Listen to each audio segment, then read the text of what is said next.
Good morning, traders. Okay, so tell me who was getting overexposed at resistance yet again. Hopefully no one watching this, but yeah, same thing. What do we keep seeing? People start to get bullish, price dumps. People start to get bearish, price moves up. It's just the way things are going right now. And yeah, exactly the same thing yesterday. So I'm going to go over today going to kind of cover this move down, what I think happened from a technical perspective, because that is what we're looking at here and that is what I think is important. And also because it's just a bit of fun, let's have a look at the Elon tweets and the China FUD as well. So yeah, from a technical perspective, this is why I hate diagonal lines and why I do not trade off of diagonal lines. They were on my chart to show that we are in a consolidation. But come on, if anyone thinks, let's draw this from up here. If anyone thinks that this is a breakout, you're kidding yourself. Like, where's the volume? There is no volume, okay? We're also, and this is why I've been having this drawn from, where's my reference point, is this previous all-time high. So I want to get the touches in off of that, as that's my reference. So that's where that line has been drawn from. And it's not a breakout. And also, depending on what exchange you're looking at, this changes across all the exchanges. So you can go on Coinbase and be like, okay, yeah, maybe it was a bit of a breakout. But again, no volume coming in there. You could go to Binance, no volume. In fact, all the volume's coming on this move down. So you've got to be really, really careful when trading horizontal lines, because they just don't work. They just do not work very often at all. You can use them for a bias. And yeah, if we had seen some volume coming in here, and we'd have seen continuation higher, and we had seen the actual resistance, which was the horizontal level, which was this daily level that you need to have on your charts. If you're trading diagonals, you have to have the horizontals there as well, and to know where things are.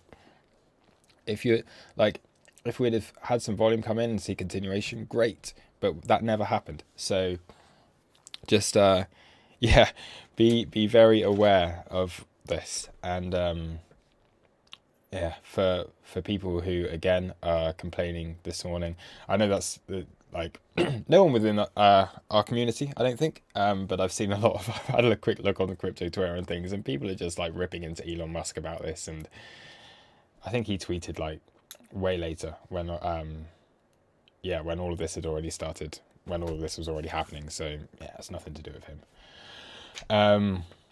But yeah, stop getting overexposed at resistance.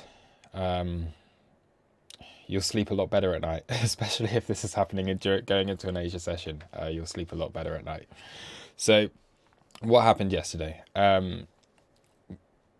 We had a nice move up, yeah, on low volume, and with open interest quite low. We took this daily level.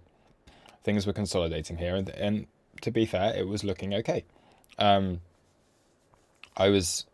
were at that stage where here this was either going to break out or it was going to break down.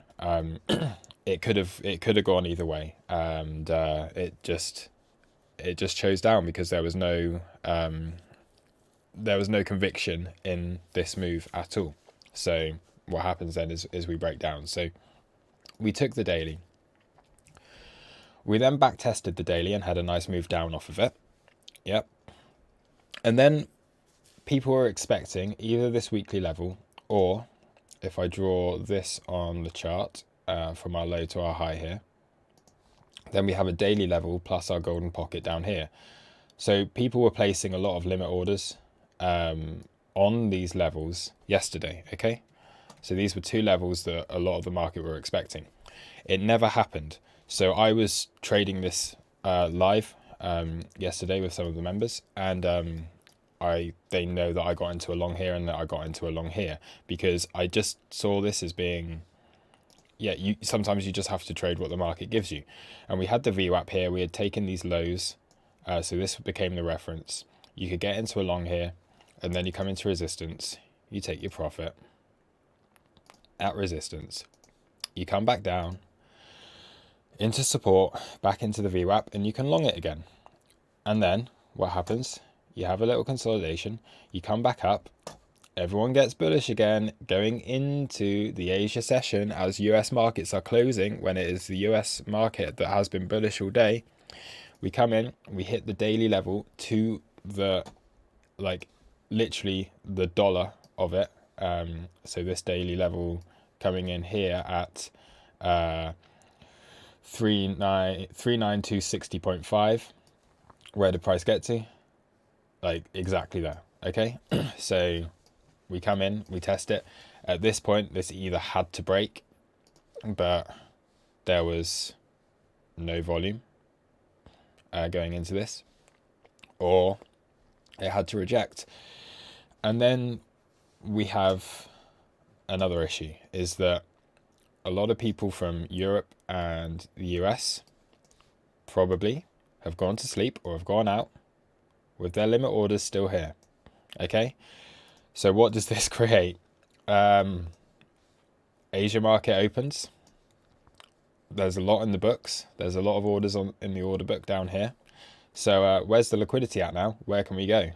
Let's go down here. Let's shoot all the way through these levels, get all these people filled, back test it as resistance right into the average of where all these orders are, and then you liquidate them. Okay, so that's what's happened overnight here. Is it's very, very easy. Careless trading from Europe and the USA coming through, filling all the orders into the average, and then they liquidate them.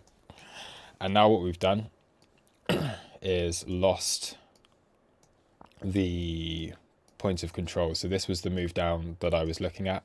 So we're now below this point of control, and it is at this stage where things, unless this gets reclaimed quickly, we're getting quite dangerously close to the lows here, and with a failed breakout to the upside, although diagonals are rubbish, although there is a failed breakout to the upside, it would increase the likelihood of there being continuation if we do break down after this. So why also I need to just go over why I think that these trades weren't good trades after this happened. So if we had come down into this weekly or into this daily and golden pocket area, at either of these times, then that would have been a good trade. Okay, but by the time it had come to here and we were in a new day, that trade had gone. The time factor had gone off of that. So what we had going on here, and let me go on to another chart, is this is why the time factor plays a big part. Okay, so what we were looking at yesterday was, let's just mark this on this chart, we have a weekly on this level here,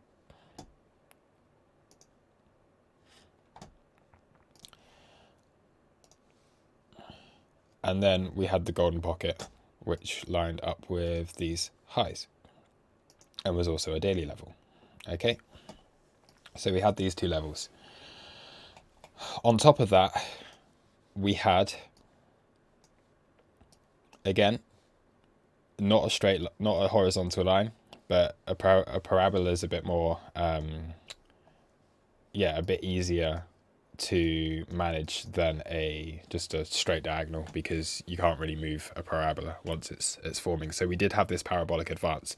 Now, sorry, my chart is a bit messy here, but we had been having this parabolic advance, and at this point yesterday, Bitcoin either was going to break out or it was going to break down, and we were going to get volatility here. We were coming to the apex of what is a much more important thing, with horizontal resistance above and a parabolic move in progress. So this was increasing in speed but losing momentum as it went up. So we're increasing in speed but losing momentum. So we either had to get volume at some point to the upside or the downside. And this is why by the time we got to here, these levels were no good, because they were outside You come in, you test your daily level. Now coming into these levels here, where people have placed limit orders, they were outside of this parabolic advance.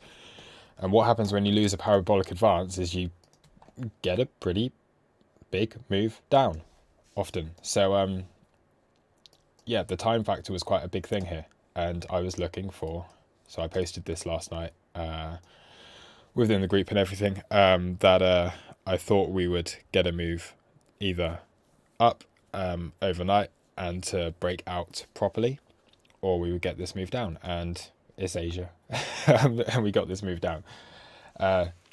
So yeah, that really just covers like the technical stuff for me. Right now, it's just a case of knowing that this isn't yet bearish entirely. This is just washed out lazy, or not lazy. Well, it's just washed out the traders who have been careless here. If we do reclaim this point of control and this daily level here at 36,800, so 36,800 is a key level for me, then I do think we could see another move up, and then maybe we can start to get the volume to the upside. So we've washed out weak hands. So the weak hands are out, who are trading this as a breakout. They've gone. We could now break out properly. But if we do not reclaim this level, then I do think we break down to 32k.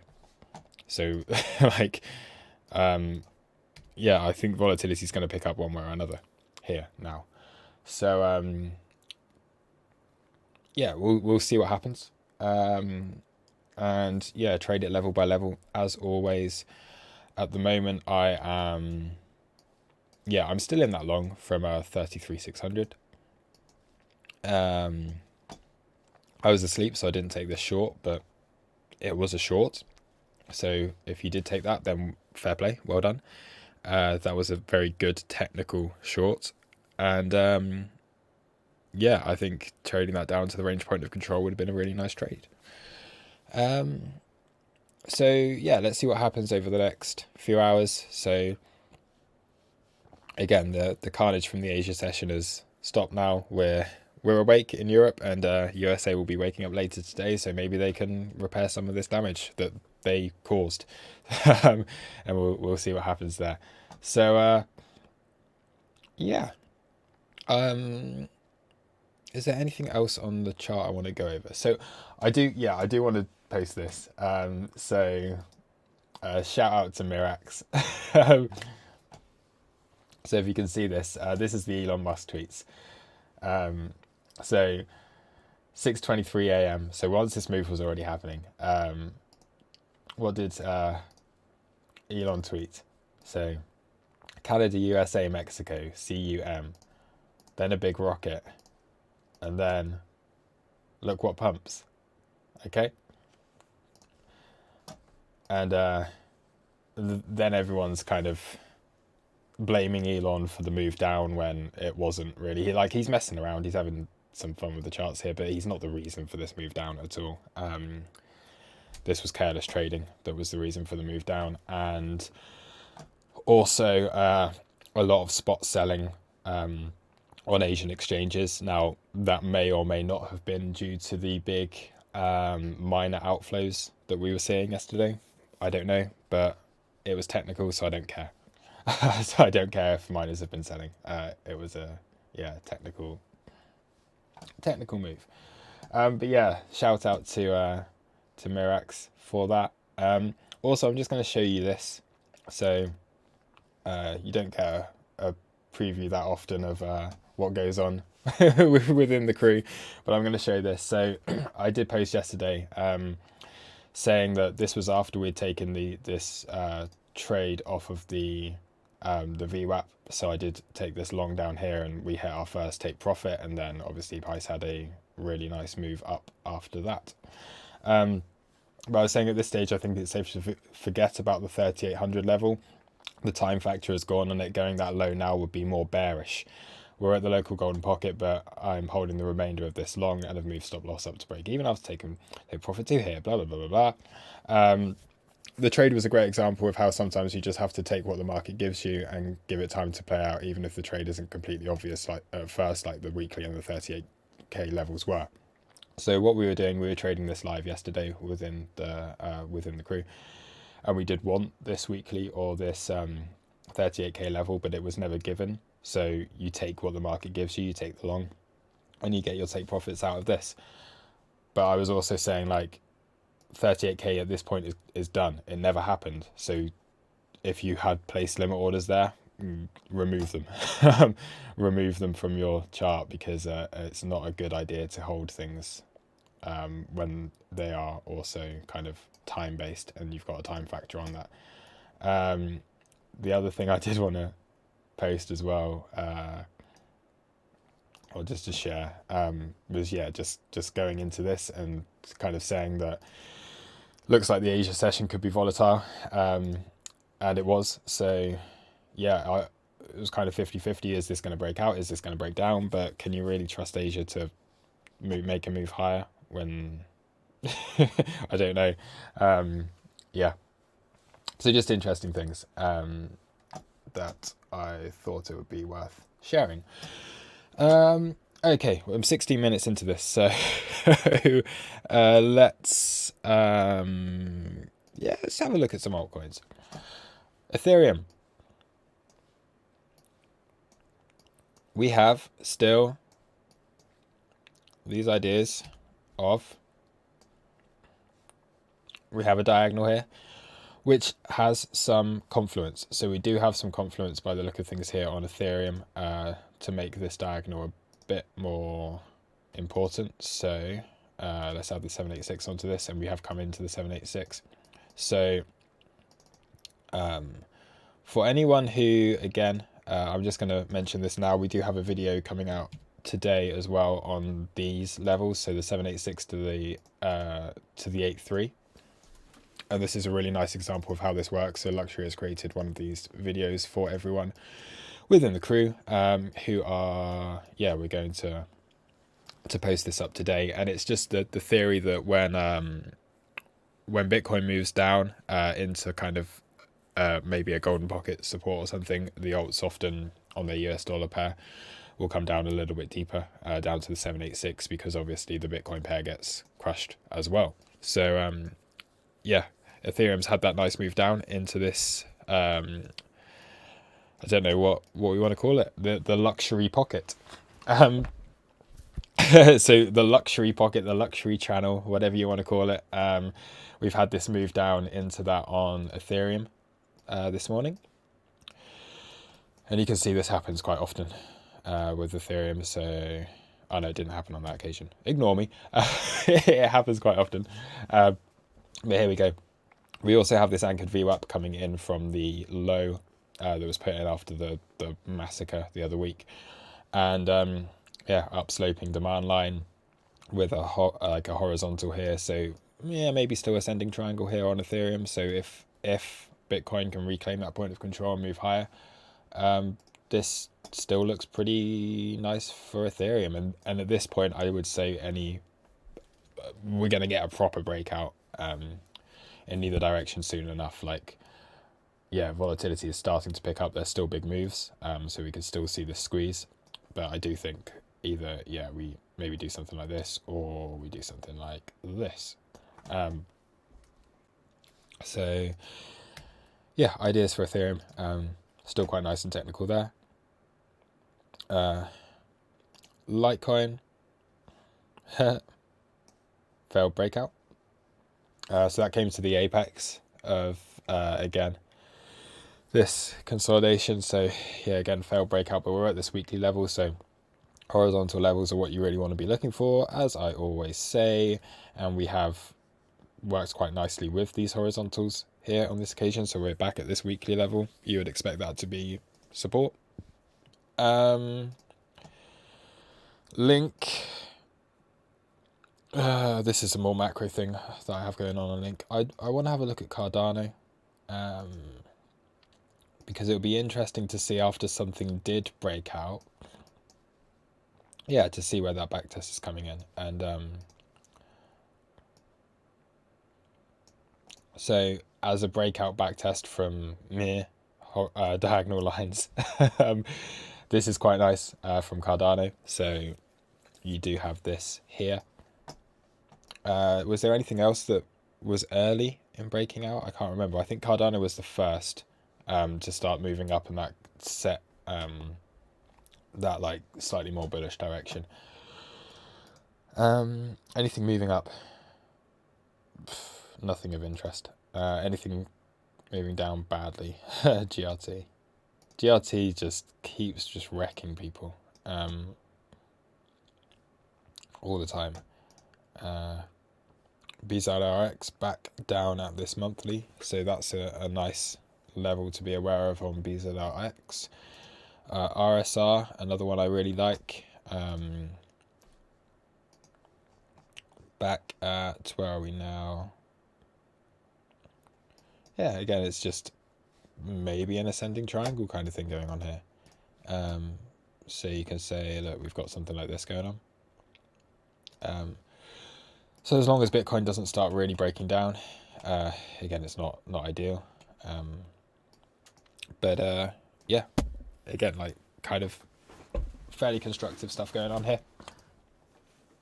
on some of the altcoins. Anything else to cover? Oh, I do want to do this. So what we also had yesterday, do I have a clean chart? Do I have a clean chart? I guess this is clean enough. So what we do also have from yesterday, I hope this works on the Binance chart. I know it works on the Bybit chart, but we have this old channel. So you can see here how we had the old channel that we were in previously, and this is what kind of tried to hold us the lows before we came below it. That is continuing to act as resistance, so this is now the third time we have hit that as a resistance. So forget the diagonals. We are now testing the underneath of this channel once, twice, 3 times, and on each occasion we're getting less of a rejection from that. So if we do come back up here again and we can break into it, then things look really good. So I'm not that bearish on this now, as long as we do not lose basically this area that we're at. So if we can't get back above this 36,800 area fairly quickly, then I will start to turn bearish. And to be honest, this is a good short.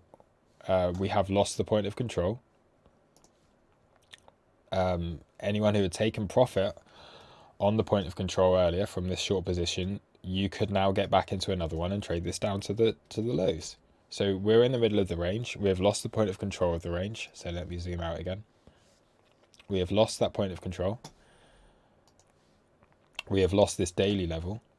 So unless that can get reclaimed, this now is a decent enough short position to trade it back down to the lows.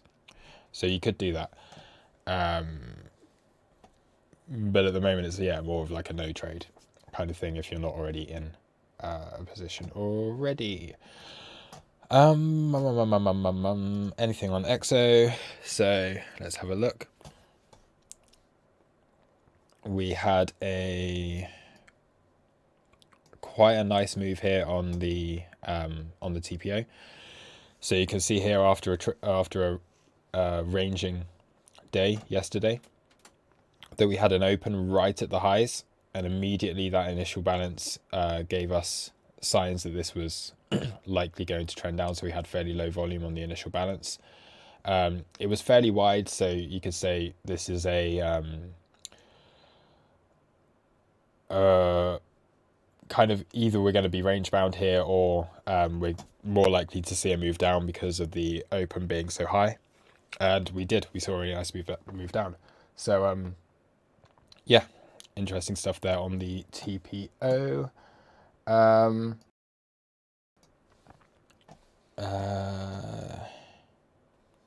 So anything, where have we come into here? Obviously filled all the single prints. So again, people who placed limit orders on these single prints yesterday, and then not realizing that parabolic advance had been broken, it's just again a little bit careless if you go to sleep with limits there. We've come into almost this point of control here. So if we do this as a range, I'm covering a lot of stuff. This is quite a long video this morning, but it is interesting. I hope. I have a few things I want to go over. So if we start to merge these back, was